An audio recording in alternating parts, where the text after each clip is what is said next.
എഫേസ്യ ലേഖനം 4-ാം അധ്യായത്തിലെ ഒരു വാക്യം നിങ്ങളെ കാണിക്കാൻ ആഗ്രഹിക്കുന്നു. എഫേസ്യർ 4-ാം അധ്യായം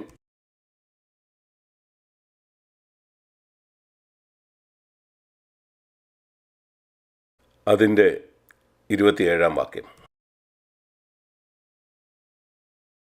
എൻ്റെ ബൈബിളിൻ്റെ മാർജിനിൽ അതിപ്രകാരമാണ് എഴുതിയിരിക്കുന്നത്: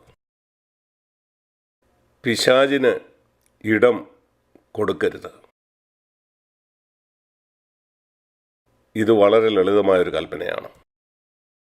പിശാചിന് നമ്മുടെ ജീവിതത്തിൽ ഇടം കൊടുക്കരുത്.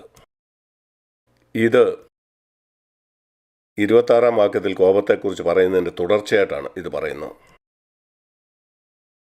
അവിടെ വായിക്കുന്നത്, കോപിച്ചാൽ സൂര്യൻ അസ്തമിക്കുന്നതിന് മുമ്പ് നിങ്ങളത് പരിഹരിക്കണമെന്നാണ്. കറണ്ട് ഇല്ലാതിരുന്ന ആ കാലത്ത് സൂര്യൻ അസ്തമിച്ചാൽ അല്പസമയത്തിന് ശേഷം അവരവരുടെ കിടക്കയിലേക്ക് പോകും.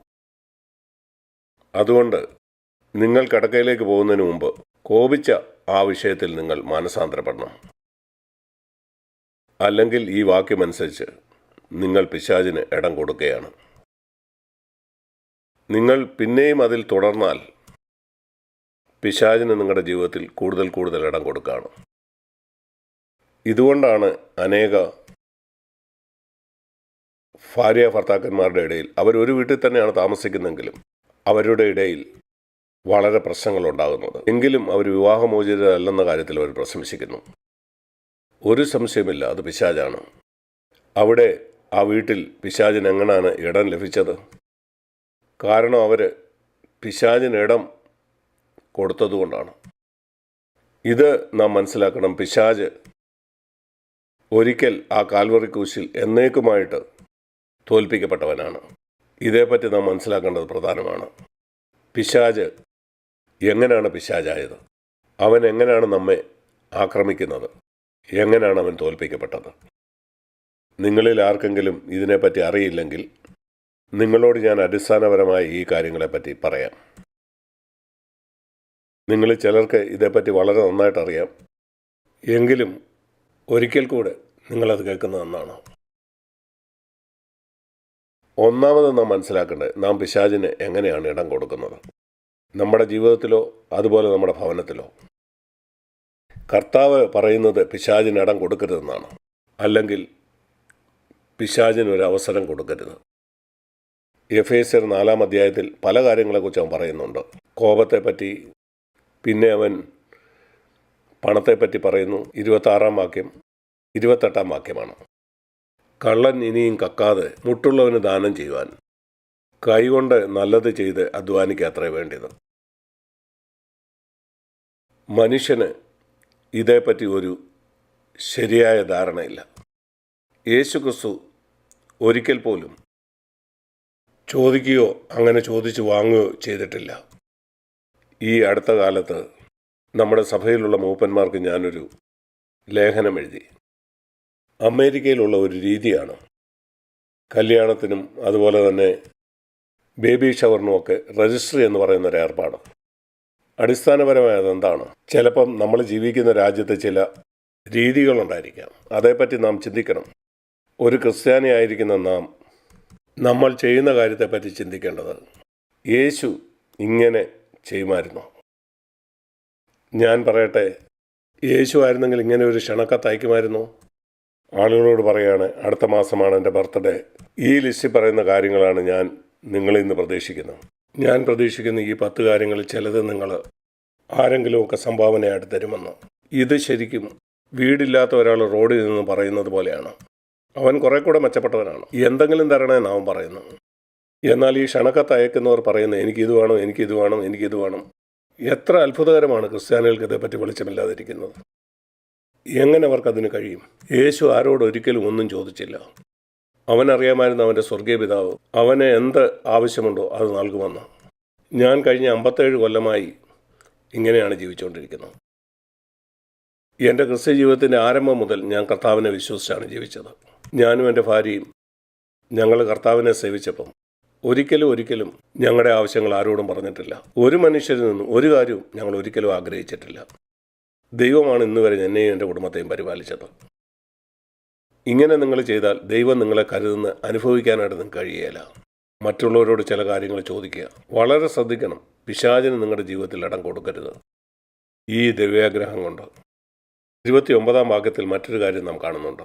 അത് നിങ്ങളുടെ വായിൽ നിന്ന് പുറപ്പെട്ടു വരുന്ന വാക്കുകളാണ്. ഇങ്ങനെയാണ് പിശാചിന് നിങ്ങളുടെ ജീവിതത്തിൽ ഇടം കിട്ടുന്നത്. 26 വാക്യത്തിൽ കോപത്തെപ്പറ്റി, ദ്രവ്യാഗ്രഹം, അത് 28 വാക്യത്തിലാണ് നിങ്ങളുടെ കൈകൊണ്ട് ജോലി ചെയ്യുക. അങ്ങനെ നിങ്ങൾക്ക് ആവശ്യമുള്ളത് നിങ്ങൾക്ക് നേടാം. എന്തിനാണ് മറ്റുള്ളവരുടെ വസ്തു ആഗ്രഹിക്കുന്നത്? നിങ്ങളുടെ ഭവനത്തിൽ നിങ്ങളുടെ വായിൽ നിന്ന് പുറപ്പെട്ടു വരുന്നത് ഭാര്യയും ഭർത്താവും തമ്മിൽ സംസാരിക്കുമ്പോൾ 29 വാക്യത്തിൽ ഈ കാര്യങ്ങളൊക്കെ പരിശുദ്ധാത്മാവിനെ ദുഃഖിപ്പിക്കുന്നതാണ്. പിശാചിന് നിങ്ങൾ ഇടം കൊടുക്കുന്ന മറ്റു ചില കാര്യങ്ങൾ ഇതാണ്. കയ്പ്. നിങ്ങൾക്ക് ആരോടെങ്കിലും കയ്പുണ്ടോ? നിങ്ങളൊന്നും പറഞ്ഞില്ലായിരിക്കും, എന്നാൽ നിങ്ങളുടെ ഹൃദയത്തിൽ അത് സൂക്ഷിക്കുന്നു. നിങ്ങൾ പിശാചിന് ഇടം കൊടുക്കുകയാണ്. അത് നിൻ്റെ ഹൃദയത്തിലിരിക്കുമ്പം അത് നിൻ്റെ ഭവനത്തിൽ വരും. ആരോ എന്തോ ചെയ്ത കാര്യത്തെപ്പറ്റി ഒരു ചെറിയ കയ്പ് നിങ്ങളുടെ ഉള്ളിൽ വരുന്നു. ചിലപ്പം ഭാര്യയ്ക്കും ഭർത്താവിനും ഇടയിലും അവരൊന്നും സംസാരിക്കുന്നില്ല. അവരൊന്നും സംസാരിക്കാത്തതുകൊണ്ട് അവർ ചിന്തിക്കുക അവർ ആത്മീയരാണെന്ന്. എന്നാൽ ഈ 31 വാക്യത്തിൽ ഈ കയ്പിനെ പറ്റി പറയുമ്പം അത് പറയുന്നതായിട്ട് പറയുന്നില്ല. അത് ഹൃദയത്തിലാണ്. അത് നിങ്ങൾ ജോലി ചെയ്യുന്ന സ്ഥാനത്ത് ആരെങ്കിലും ചെയ്ത ഒരു കാര്യത്തെപ്പറ്റി ആയിരിക്കാം. നിങ്ങളെ ചതിക്കുകയോ മുറിപ്പെടുത്തുകയോ ചെയ്ത ഒരു ബന്ധുവിനെ പറ്റി ആയിരിക്കാം. ഇതുപോലെയുള്ള ഏതെങ്കിലും കാര്യം. ഇങ്ങനെയുള്ള എല്ലാ കാര്യവും പൂർണ്ണമായിട്ടും നിങ്ങളെ വിട്ടു പോകണം. 31 വാക്യത്തിൽ കുറ്റാരോപണത്തെക്കുറിച്ച് പറയുന്നു. നിങ്ങൾക്കറിയാലോ, നിങ്ങളെ ബാധിക്കാത്ത പല കാര്യത്തെപ്പറ്റി നിങ്ങൾ സംസാരിക്കുന്നത്. അതിൻ്റെ എല്ലാ കാര്യവും നിങ്ങൾക്ക് അറിയില്ല. പല കാര്യവും നാം പറയും, എന്നാൽ സത്യം എന്താണെന്ന് നമുക്കറിയില്ല. ഇങ്ങനെ ഉള്ള എല്ലാ കാര്യത്തിൻ്റെ അവസാനം 27 വാക്യം പറയുന്ന പോലെ പിശാചിന് നമ്മുടെ ജീവിതത്തിൽ ഇടം കിട്ടുകയാണ്. അതുകൊണ്ട് നാം നമ്മളോട് തന്നെ ചോദിക്കണം, നമ്മൾ തന്നെയാണോ നമ്മൾ അനുഭവിക്കുന്ന പ്രശ്നങ്ങൾക്ക് കാരണം? നാം പിശാചിന് ഇടം കൊടുത്തുകൊണ്ടാണോ അത്? ഒരിക്കൽ പിശാച് നിങ്ങളുടെ ഉള്ളിൽ വന്നാൽ അത് നിങ്ങളുടെ കുഞ്ഞുങ്ങളെ ആക്രമിക്കും. നിങ്ങളുടെ ജീവിതത്തിലുള്ള പല കാര്യത്തെ അത് നശിപ്പിക്കും. നിൻ്റെ കുടുംബജീവിതത്തെ നശിപ്പിക്കും. അതുപോലെ പല കാര്യത്തെയും. എന്നാൽ യേശു പിശാചിനെ ഒരിക്കലായിട്ട് എന്നേക്കുമായി തോൽപ്പിച്ചെന്നുള്ള കാര്യം നാം അറിഞ്ഞാൽ അവന് നമ്മുടെ ജീവിതത്തിൽ ഒരിടവും കിട്ടുകയില്ല. അനേക നാളുകൾക്ക് മുമ്പ് ഞാൻ തീരുമാനിച്ചു, പിശാചിന് എൻ്റെ ജീവിതത്തിൽ ഒരിടവും ഉണ്ടായിരിക്കില്ല. എൻ്റെ ചിന്തയിൽ അവനൊരിടവുമില്ല. എൻ്റെ സംസാരത്തിൽ അവനിടമില്ല. എൻ്റെ വീട്ടിലും അവനൊരിടവുമില്ല. എൻ്റെ സാമ്പത്തിക കാര്യത്തിലും അവനിടമില്ല. അന്യായമായിട്ട് സമ്പാദിച്ചതോ മറ്റുള്ളവരോട് യാചിച്ച് എനിക്ക് കിട്ടിയ പണം കൊണ്ട് ഞാൻ ജീവിക്കുന്നതിനേക്കാൾ അധികം എൻ്റെ കയ്യിലുള്ള ആ അല്പപണം കൊണ്ട് ഞാൻ ജീവിക്കും. അതാണ് എനിക്ക് കൂടുതൽ സന്തോഷം. എൻ്റെ സ്വർഗീയ പിതാവിനെ വിശ്വസിച്ചുകൊണ്ട്. ഇതൊക്കെ കൊച്ചു കൊച്ചു കാര്യങ്ങളാണ്. നിങ്ങൾ ഈ ലോകത്തോട് അനുരൂപപ്പെടാതെ ജീവിക്കുന്ന കാര്യത്തിൽ വളരെ ശ്രദ്ധയുള്ളവരായിരിക്കണം. നിങ്ങൾ താമസിക്കുന്ന രാജ്യത്ത് ജീവിക്കുന്ന ആളുകൾ ഇതുപോലുള്ള പല കാര്യവും ചെയ്യുന്നുണ്ടാവും. അവിടെയുള്ള ക്രിസ്ത്യാനികൾ അത് ചോദ്യം ചെയ്യാതെ ചെയ്യുന്നുണ്ടാവും. എന്നാൽ നീ ഒരു കർത്താവിൻ്റെ ശിഷ്യനാണ്, നീ അത് ചെയ്യാൻ പാടില്ല. നമുക്ക് ആദ്യം പിശാച് എങ്ങനെയാണ് പിശാചായത് എന്ന് നോക്കാം. അത് കാണുന്നത് എഹെസ്കേൽ 28 നിങ്ങളിൽ ചിലർക്ക് ഇതേപ്പറ്റി അറിയാം. അതിലൂടെ പിശാചിന് നിങ്ങളുടെ ജീവിതത്തിൽ ഒരു ഇടവും ഇല്ലെങ്കിൽ വളരെ നല്ലത്. ഇന്നൊരു പ്രാവശ്യം കൂടി നമുക്കതിനെപ്പറ്റി നോക്കാം. എനിക്ക് അറിയില്ല എന്തുകൊണ്ടാണ് ദൈവം പിന്നെയും ഇത് പറയാൻ എന്നെ പ്രേരിപ്പിക്കുന്നതെന്ന്. ഞാനിത് പറയാനായിട്ട് ഉദ്ദേശിച്ചിരുന്നില്ല, എന്നാൽ എൻ്റെ ഹൃദയത്തിലേക്ക് ഇത് വരുന്നു. അതിനൊരു പക്ഷേ എന്തെങ്കിലും ഒരു കാരണം കാണും. എഹെസ്കേൽ 28 പറയുന്നത്, നിങ്ങൾക്കറിയാമോ, ആദാമിനെ ഏദനിൽ സൃഷ്ടിക്കുന്നതിന് മുമ്പ് ഈ ലൂസിഫർ, ദൂതന്മാരുടെ തലവൻ, ഈ ഏദൻ തോട്ടത്തിലായിരുന്നു. ഇവിടെ എഹെസ്കേൽ 28 അധ്യായത്തിൻ്റെ 11-12 വാക്യങ്ങളിൽ നാം ഇപ്രകാരം വായിക്കുന്നു. മനുഷ്യപുത്ര, നീ സോർ രാജാവിനെക്കുറിച്ച് വിലാപം ചൊല്ലി പറയേണ്ടത്. ഇതിൻ്റെ 2 വാക്യത്തിൽ നാം വായിക്കുന്നുണ്ട്, ആശ്ചര്യമായിട്ടൊരു സോർ പ്രഭു ഉണ്ടായിരുന്നുവെന്ന്. ആ രാജ്യത്തിൻ്റെ പ്രഭു, ഈ സോർ പ്രഭുവിന് പിന്നിൽ ഒരു രാജാവുണ്ടായിരുന്നു. ആ രാജാവ് പിശാചാണ്. അവനെക്കുറിച്ചാണ് നീ മാതൃകാ മുദ്രയായിരുന്നു എന്ന് പറയുന്നു. നീ ജ്ഞാനസമ്പൂർണനും സൗന്ദര്യപൂർണനും തന്നെ എന്ന് പറയുന്നു. നീ ദൈവത്തിൻ്റെ തോട്ടമായ ഏദനിലായിരുന്നു. 14 വാക്യത്തിൽ അവനൊരു മനുഷ്യനല്ല എന്ന് പറയുന്നു. നീ ചിറക് വിടർത്തുന്ന കെരൂബാകുന്നു.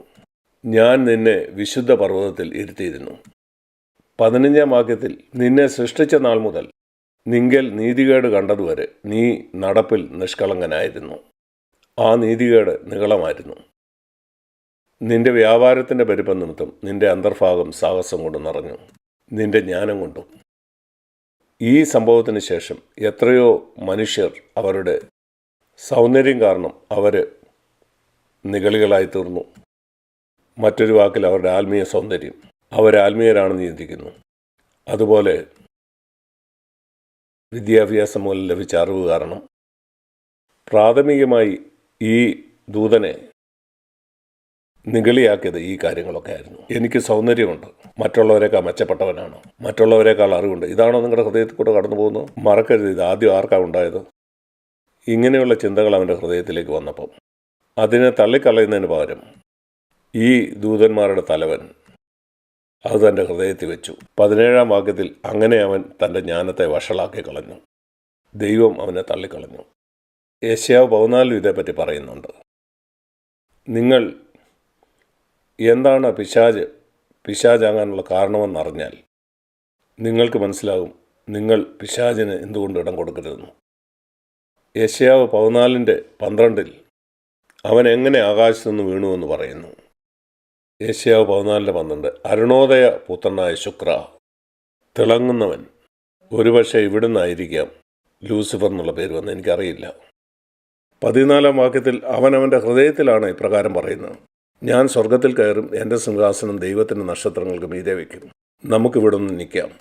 ഇവിടെ നിങ്ങൾ കാണേണ്ട ഒരു പ്രത്യേക കാര്യം, ഈ ദൂതന്മാരുടെ തലവനാണ് ഇപ്പോൾ തന്നെ എല്ലാ കാര്യത്തിലും കർത്തൃത്വം നടത്തുന്നത്. അവൻ്റെ ആ സ്ഥാനത്തിൽ അവൻ തൃപ്തനായിരുന്നില്ല. എപ്പോഴെങ്കിലും ദൈവം നിങ്ങൾക്ക് തന്നിട്ടുള്ളതിൽ നിങ്ങൾ തൃപ്തനല്ല എന്ന് വരികയിൽ, ഒരുപക്ഷെ നിങ്ങളുടെ രൂപമോ നിങ്ങളുടെ സൗന്ദര്യമോ, നിങ്ങളൊരുപക്ഷെ വണ്ണം കുറഞ്ഞ ആളോ വണ്ണം കൂടിയ ആളോ ഒക്കെ ആയിരിക്കാം, ഒരുപക്ഷെ നിങ്ങളൊരു കറുത്ത ആളായിരിക്കാം. ഇങ്ങനെയുള്ള പല കാര്യങ്ങളിലും നിങ്ങൾ സന്തുഷ്ടനല്ലായിരിക്കും. ഓർക്കുക, ഇത് പിശാചിലാണ് ആദ്യം തുടങ്ങിയത്. ഓർക്കുക, ദൈവം അവനെ പൂർണ്ണനായിട്ട് സൃഷ്ടിച്ചുവെങ്കിലും അവൻ അതിൽ തൃപ്തനായിരുന്നില്ല, അവന് ദൈവം കൊടുത്തതിൽ.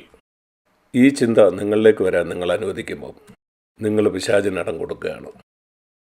അതുകൊണ്ട് അവൻ ദൈവത്തിന് മീതെ കയറാൻ ആഗ്രഹിച്ചു, ആ ദൈവത്തിൻ്റെ ആ സ്ഥാനത്തേക്ക്. അങ്ങനെ ദൈവത്തിൻ്റെ അധികാരത്തിലേക്ക് വരാനും ചില കാര്യങ്ങൾക്ക് വ്യത്യാസം വരുത്താനും അവൻ്റെ ഹൃദയത്തിലേക്ക് ഈ ചിന്ത വന്നു എന്ന് മാത്രമല്ല, ഇതേ ചിന്തയുള്ള ചിലരെ തനിക്ക് അനുകൂലമാക്കുകയും ചെയ്തു. അവരെല്ലാം പുറത്താക്കപ്പെട്ടു. അങ്ങനെയാണ് അവൻ പിശാചായത്. അവനോടുകൂടെ ഉണ്ടായിരുന്നവരൊക്കെ ഭൂതങ്ങളായി. അവരാണ് മനുഷ്യരെ പീഡിപ്പിക്കുന്നത്. ദുഷ്ടത ഈ ലോകത്തിലേക്ക് വന്നത് ഇപ്രകാരമായിരുന്നു. ഇത് ആദാം സൃഷ്ടിക്കപ്പെടുന്നതിന് അനേക കോടി വർഷങ്ങൾക്ക് മുമ്പ് സംഭവിച്ചതാണ്. അതുകൊണ്ട് ഇതോർത്തിരിക്കുക, ഇങ്ങനെയാണ് ദുഷ്ടത വന്നത്. അത് ഏദൻ തോട്ടത്തിലല്ല തുടങ്ങിയത്. പരിപൂർണമായിരുന്ന പ്രപഞ്ചത്തിൽ ദുഷ്ടത ഇങ്ങനെയാണ് ആരംഭിച്ചത്. എല്ലാം ശരിയായിരുന്ന ലോകത്തിൽ ഒരു സൃഷ്ടിയുടെ ഉള്ളിൽ ഒരു നിഗളത്തിൻ്റെ മനോഭാവം ഉണ്ടായി. അവൻ എല്ലാത്തിനും മേലെയാകാൻ ആഗ്രഹിച്ചു. സഭയിൽ നിങ്ങൾക്കത് കാണാൻ കഴിയും. ഒരു സഹോദരൻ മറ്റുള്ളവരെക്കാൾ മെച്ചപ്പെട്ടവനാണെന്ന് തന്നെ കാണിക്കുന്നു. ഒരു മൂപ്പൻ മറ്റു മൂപ്പന്മാരെക്കാൾ മെച്ചപ്പെട്ടവനാണെന്ന് കാണിക്കുന്നു. ഞാൻ മറ്റുള്ളവരെക്കാൾ മെച്ചപ്പെട്ടവനാണെന്ന് കാണിക്കാൻ ചെയ്യുന്ന എല്ലാ കാര്യവും മറ്റുള്ളവരെ ഭരിക്കുക, സഭയിൽ തന്നെ. ഇതാണ് പിശാച്. അവൻ അങ്ങനെയാണ് സഭയിൽ കടന്നു വരുന്നത്. ഇത് മറ്റുള്ളവരെ ചെറുതായി കാണിച്ച് അവരെ താഴ്ത്തി കാണിച്ച് വലിയവനാവുക. ക്രിസ്ത്യാനികളുടെ ഇടയിൽ നിങ്ങൾക്കത് കാണാൻ കഴിയും. പിശാച് ഈ വഴിയാണ് സഞ്ചരിച്ചത്. പിശാച് മുകളിലോട്ട് പോയി. അങ്ങനെ അവൻ തന്നെ ഉയർത്തിക്കൊണ്ടുവന്ന് ദൈവം അവനെ താഴ്ത്തി. കാരണം ഇത് ദൈവത്തിൻ്റെ ഒരു പ്രമാണമാണ്. അതാണ് ഇവിടെ പ്രവർത്തിക്കുന്നത്. ദൈവം നിഗളികളോട് എതിർത്ത് നിൽക്കും. 1 പത്രോസ് 5 നിങ്ങൾക്കത് കാണാം, 5-ാം വാക്യത്തിലോ മറ്റോ. ആ നിഗളികളോടുള്ള എതിർപ്പ് ഇവിടാണ് തുടങ്ങിയത്. അവൻ മുകളിലേക്ക് പോകാൻ തുടങ്ങിയപ്പം തന്നെ അവനോടുകൂടെയുള്ള ദൂതന്മാരും ദൈവം അവനെ താഴ്ത്തി. അങ്ങനെ അവനൊരു പിശാചായിട്ട് മാറി. അവൻ്റെ കൂട്ടാളികൾ ഭൂതങ്ങളായി. അവരെന്നേക്കും അങ്ങനെ തന്നെ ആയിരിക്കും. തങ്ങളെ തന്നെ നിത്യത മുഴുവനും അവർ നശിപ്പിച്ചു കളഞ്ഞു. അത് നമുക്കുള്ളൊരു മുന്നറിയിപ്പാണ്. ഇങ്ങനെയുള്ള ഈ പിശാചിനെ പറ്റിയാണ് പരിശുദ്ധാത്മാവ് പറയുന്നത്, നിങ്ങളുടെ ഉള്ളിൽ ഒട്ടും ഇടം കൊടുക്കരുതെന്ന്. ഈ ആത്മാവിന് നീ നിന്നെ തന്നെ ഉയർത്തി നീ മറ്റുള്ള വിശ്വാസികളിൽ നിന്ന് മെച്ചപ്പെട്ടവനാണെന്ന് കാണിക്കുമോ, അത് നിൻ്റെ സഭയിലോ അല്ലെങ്കിൽ നീ ഏതെങ്കിലും വിധത്തിൽ കർത്താവിനെ ശുശ്രൂഷിച്ചു, അത് കാരണം മറ്റുള്ളവരൊക്കെ നിന്നെ പുകഴ്ത്തി, അത് നിന്നെ നിഗളത്തിലേക്ക് കൊണ്ടുപോകാം. ഒരു നല്ല പ്രസംഗകൻ, അവൻ നല്ലൊരു പ്രസംഗം പ്രസംഗിച്ചു, അവനെ നിഗളിപ്പിക്കാൻ പിശാച് കാത്തിരിക്കുകയാണ്. നമ്മൾ വളരെ സൂക്ഷ്മതയുള്ളവരായിരിക്കണം. ഈ വചനങ്ങൾ എപ്പോഴും നിങ്ങളുടെ ഹൃദയത്തിൽ സൂക്ഷിക്കണം. എല്ലായ്പ്പോഴും പിശാചിന് നിങ്ങളുടെ ഹൃദയത്തിൽ ഇടം കൊടുക്കരുത്. പല വഴികളിൽ കൂടി അവൻ വരാം. എഫേസ്യ ലേഖനം 4 അവനിത് കോപത്തോടുള്ള ബന്ധത്തിലാണ് പറയുന്നത്. കോപവും നിഗളവും തമ്മിൽ വളരെ അടുത്ത ബന്ധമുണ്ടെന്ന് ഞാൻ വിശ്വസിക്കുന്നു. നിഗളമാണ് അവനെ കൊണ്ട് കോപിപ്പിക്കുന്നത്. അവൻ കോപിക്കുന്നത് ആരോ അവൻ ആഗ്രഹിക്കാത്ത പോലെ അവൻ്റെ ജീവിതത്തിൽ ബുദ്ധിമുട്ടുണ്ടാക്കി. അത് കാരണം മാത്രമാണ് ഞാൻ കോപിക്കുന്നത്. ഈ മനുഷ്യൻ അവൻ ഒരു കാര്യം ചെയ്തതുകൊണ്ടോ ഒരു കാര്യം ചെയ്യാഞ്ഞതുകൊണ്ടോ എനിക്ക് ബുദ്ധിമുട്ടുണ്ടാക്കി. ഞാൻ വളരെ പ്രധാനപ്പെട്ട ആളാണ്. ഞാൻ ആഗ്രഹിച്ച ഒരു കാര്യം അതുകൊണ്ട് എനിക്ക് നഷ്ടമായി. അതുകൊണ്ട് ഞാൻ അവനോട് കോപിക്കുന്നു. ഞാൻ പിശാചിന് ഇടം കൊടുക്കുകയാണ്. അതാണ് സത്യം. ഇങ്ങനെ ആണ് ഈ പ്രപഞ്ചത്തിലേക്ക് പാപം വന്നത്. ആദം പാപം ചെയ്യുന്നതിന് വളരെ മുമ്പ് ഒരുത്തൻ മറ്റുള്ളവരുടെ മീതെ തന്നെ ഉയർത്താൻ ആഗ്രഹിക്കുന്നു. മറ്റ് എന്തിനേക്കാളും അധികം നിങ്ങളിത് ഭയപ്പെടണം. എന്നാൽ രക്ഷ വന്നത് എങ്ങനെയാണ്? അത് തെറ്റായ ഒരു കാര്യം ശരിയാക്കിക്കൊണ്ടായിരുന്നു. ഈ നിഗളത്തിന് നേരെ എതിരായ ഒരു കാര്യം ദൈവം ചെയ്തു. അതുകൊണ്ടാണ് യേശു സ്വർഗത്തിൽ നിന്ന് ഇറങ്ങി വന്നത്. ഈ ദൂതൻ ഉയർന്ന ദൈവത്തെ പോലെ ആകാനായിട്ട് ആഗ്രഹിച്ചു. അങ്ങനെ അവൻ പിശാചായി. എന്നാൽ ഈ പിശാചിൻ്റെ പിടിയിൽ നിന്ന് മനുഷ്യനെ രക്ഷിക്കാൻ വേണ്ടി യേശു അതിൻ്റെ എതിർദിശയിൽ വന്നു. അവൻ താഴോട്ട് വന്നു. അവൻ ദൈവമായിരിക്കെ തന്നെ എല്ലാത്തിനും താഴേക്ക് അവൻ ഇറങ്ങി. ഏത് മനുഷ്യനേക്കാളും താഴ്ന്നവനായി.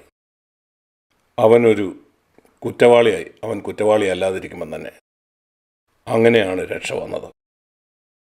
ഞാൻ പറയട്ടെ, ഈ 2 ആത്മാക്കൾ നിങ്ങൾക്കറിയാലോ, ഒന്ന് മുകളിലോട്ട് പോകുന്നു, ഒന്ന് താഴോട്ട് വരുന്നു. ഈ 2 ആത്മാക്കൾ ലോകത്തിൽ എപ്പോഴും പ്രവർത്തിച്ചുകൊണ്ടിരിക്കുകയാണ്. ഈ ഭൗതിക ലോകത്തിൽ നിശ്ചയമായിട്ടും അത് പ്രവർത്തിക്കുന്നുണ്ട്. നിർഭാഗ്യകരമെന്ന് പറയട്ടെ, ഇത് ആത്മീയ ലോകത്തിലും പ്രവർത്തിക്കുന്നുണ്ട്. ഏറ്റവും നല്ല സഭയിൽ പോലും ഇത് പ്രവർത്തിക്കുന്നുണ്ട്. ക്രിസ്തീയ കുടുംബങ്ങളിൽ ഇത് പ്രവർത്തിക്കുന്നുണ്ട്. അവിടെ ഒരാൾ താൻ മെച്ചപ്പെട്ടവനാണെന്ന് കാണാൻ ആഗ്രഹിക്കുന്നു, മറ്റേ ആൾ തന്നെ താഴ്ത്തുന്നു. നിങ്ങൾ യേശുവിനെ അനുഗമിച്ചാൽ അതെപ്പോഴും താഴോട്ടായിരിക്കും, എപ്പോഴും താഴേക്ക്. എപ്പോഴെങ്കിലും നിങ്ങൾ മുകളിലോട്ട് പോകാൻ പരീക്ഷിക്കപ്പെടുന്നെങ്കിൽ, മറ്റാരേക്കാളും നിങ്ങൾ മെച്ചപ്പെട്ടവനാണെന്ന് ചിന്തിക്കുന്നെങ്കിൽ, ഇത് മനസ്സിലാക്കുക, ഏത് ആത്മാവാണ് നിങ്ങളോട് സംസാരിക്കുന്നത്, ഏത് ആത്മാവാണ് നിങ്ങളെ പ്രേരിപ്പിക്കുന്നത്. നിങ്ങൾ മറ്റൊരാളേക്കാൾ മെച്ചപ്പെട്ടവനാണെന്ന് ചിന്തിക്കാൻ, അല്ലെങ്കിൽ നിൻ്റെ കുടുംബം മറ്റൊരാളേക്കാൾ മെച്ചപ്പെട്ടതാണെന്ന്, അല്ലെങ്കിൽ എൻ്റെ കുഞ്ഞുങ്ങളെ മറ്റുള്ളവരെക്കാൾ മെച്ചപ്പെട്ടാണ് ഞാൻ വളർത്തിക്കൊണ്ട് വന്നത്. ഇത് എത്രയോ തരത്തിൽ വരാം. ഇങ്ങനെ പിശാച് നിങ്ങളുടെ ഉള്ളിൽ അല്പം വിഷം കുത്തിവെക്കാൻ ആഗ്രഹിക്കുന്നു. നിങ്ങൾ വെളിപാട് പുസ്തകം 12 വരുമ്പോൾ പിശാച് എങ്ങനെ പ്രവർത്തിക്കുന്നത് നിങ്ങൾക്ക് അവിടെ കാണാൻ കഴിയും. സഭയുടെ മധ്യേ എങ്ങനെയാണ് അവൻ സഭയ്ക്കുള്ളിൽ പ്രവർത്തിക്കുന്നത്? വിശ്വാസികളുടെ ഇടയിൽ. വെളിപ്പാട് പുസ്തകം 12:9 പിശാചിനൊരു പേര് കൊടുത്തിട്ടുണ്ട്. ഭൂതലത്തെ മുഴുവനും തെറ്റിച്ച് കളയുന്ന പിശാച്, ഭൂലോകത്തെ മുഴുവനും തെറ്റിച്ച് കളയുന്ന പിശാച്. അതിനകത്ത് ക്രിസ്ത്യാനികളുമുണ്ട്. നിങ്ങൾക്ക് ദൈവവചനം അറിയില്ലെങ്കിൽ, നിങ്ങളുടെ ഹൃദയം ദൈവവചനത്തിൽ മുങ്ങിയിരിക്കുന്നില്ലെങ്കിൽ, ഞാൻ നിങ്ങളോട് പറയട്ടെ, പിശാചിനെ വഞ്ചിക്കാൻ പറ്റിയ ഏറ്റവും നല്ല ഒരാളാണ് നിങ്ങൾ. നിങ്ങൾ ദൈവവചനം വായിക്കുന്ന മനസാക്ഷിയെ തൃപ്തിപ്പെടുത്താൻ മാത്രമാണെങ്കിൽ, ഞാനിന്ന് ദൈവവചനം വായിച്ചു. പിശാചിനെ വഞ്ചിക്കാൻ യോഗ്യനായ ഏറ്റവും നല്ല ആളാണ് നിങ്ങൾ. പിശാചിൻ്റെ തന്ത്രങ്ങൾ എന്താണെന്ന് നിങ്ങളെ കാണിച്ചു തരാൻ കഴിയുന്ന ഒരേ ഒരു പുസ്തകമേ ഉള്ളൂ. അത് പരിശുദ്ധാത്മാവിൽ കൂടെയാണ്. നിങ്ങൾക്ക് പരിശുദ്ധാത്മാവും ദൈവത്തിൻ്റെ വചനവും വേണം. ഞാനിത് ഗ്രഹിച്ചിട്ടുണ്ട്. 64 കൊല്ലം മുമ്പാണ് ഞാൻ ദൈവവചനം വായിക്കാൻ തുടങ്ങിയത്. വളരെ ആഴമായി. ഈ പരിശുദ്ധാത്മാവിൻ്റെ സഹായത്താൽ എന്നെ കൊടുക്കാനായിട്ട് പിശാച് പല തന്ത്രങ്ങളും ഉപയോഗിക്കുന്നത് എനിക്ക് മനസ്സിലായിട്ടുണ്ട്. അതെനിക്ക് തിരിച്ചറിയാൻ പറ്റാത്ത പല വിധത്തിലാണ്. അവനൊരു ബുദ്ധിയില്ലാത്തവനല്ല. അവൻ വളരെ കൂർമ്മ ബുദ്ധിയുള്ള ഒരാളാണ്. അവൻ ഭൂലോകത്തെ മുഴുവനും തെറ്റിച്ച് കളയുന്നവനാണ്. അതാണ് 9-ാം വാക്യത്തിൽ കാണുന്നത്. ഈ വേദഭാഗം നിങ്ങളുടെ വിരൽ വയ്ക്കുക. അത് മറിക്കാതെ ഞാൻ മറ്റൊരു വാക്യം കാണിക്കാം. അത് കാണുന്ന യോഹന്നാൻ്റെ സുവിശേഷം 8-ാം അധ്യായത്തിലാണ്. ഇത് നോക്കിയിട്ട് നമുക്ക് വെളിപ്പാടിലേക്ക് മടങ്ങി വരാം. ഈ യോഹന്നാൻ 8-ൽ യേശു പിശാചിനെ പറ്റി ചില കാര്യങ്ങൾ പറയുന്നത് നമുക്കിവിടെ വായിക്കാനായിട്ട് കഴിയും. ഇവിടെ നമ്മൾ വായിക്കുന്നത് അതിൻ്റെ 44-ാം വാക്യത്തിൽ,